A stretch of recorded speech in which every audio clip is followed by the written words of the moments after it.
On June 7, 2019, a throwaway account made a post on the Confession subreddit claiming to be responsible for the deaths of several people. The post opened with the OP talking about his life goal 4 years ago, how he didn't get stuck in a 9-to-5 cycle, so he came up with a different business plan, selling substances. However, this really didn't work out as well as he'd hoped. He hated meeting people in person and was constantly afraid of someone finding out who he was and where he lived. But then he learned about a popular marketplace for illicit substances on the dark web and started using that to conduct business. Things were going well, and even upgraded from selling just 3 substances to shipping several much more potent options as well. Unfortunately, what started as a major boom for his business turned into a massive disaster when he accidentally sent the wrong items for a few orders, stating, "I put all my addresses into an Excel spreadsheet along with their name, zip code, order, along with the amount. At the time, I was selling some super white powdered meth. The fentanyl was also a white powder. Very similar consistency. Long story short, my Excel messed up or I messed up, and about 7 people's mail-in orders were filled in as fentanyl orders. They all went out. I didn't notice and kept doing my thing for a few days. After about 5 days, someone contacted me and told me their friend died from my meth. I immediately called BS and went to check my order log and scale up how much I had of my meth left.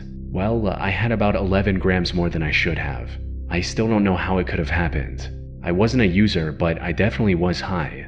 Put simply, the OP accidentally sent a much harder substance to his customers. And while I can't mention its name on YouTube, it is known to be extremely lethal in even relatively small quantities. He later searched the names of these customers online and discovered that at least 5 of them had passed away due to his mistake.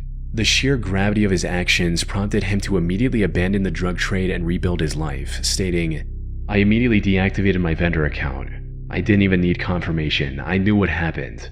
I knew I just killed several people. I sold the rest of my drugs, converted my Bitcoin to cash, and moved away. Didn't speak to anyone for weeks. Found a job in a restaurant, living in a city I always wanted to. I haven't touched drugs since that day.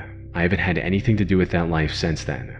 However, the OP ended the post by claiming that, despite getting as far away from his old life as he possibly could, the guilt of being responsible for so many lost lives still weighs heavily on him, and that the only reason he confessed everything on Reddit was to finally get it off his chest, hoping it might bring him some sense of relief. Now, whether this actually helped him feel any better or not is completely unknown. This was his first and last post from this account, and he hasn't posted any updates since. As for if he was actually telling the truth, that much is uncertain.